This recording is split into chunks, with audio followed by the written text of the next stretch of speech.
4 గంటలకి అలారం కొడితే ఉలిక్కి పడి లేచి తన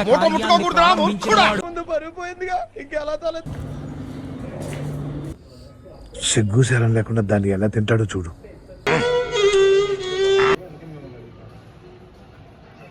ఈరోజు మొత్తం లెగ్అవుట్ లెగ్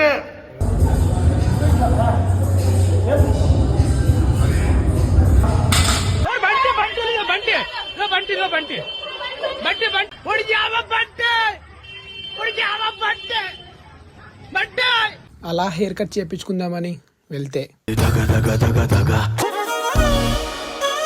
నియర్లీ 5 years నుంచి ఈ ఎన్నతోనే హెయిర్ కట్ చేయించుకుంటున్నా. This is called loyalty. Welcome to day 11. Thanks అన్న. పొద్దున్నే బేవర్స్ గాళ్ళు ఎక్కువైపోయాయి. ఏం పని మీద అనుకుంటున్నారా? ఇంటర్వ్యూ. అబ్బాయి కిటికీ పక్కన కూర్చున్నాడు.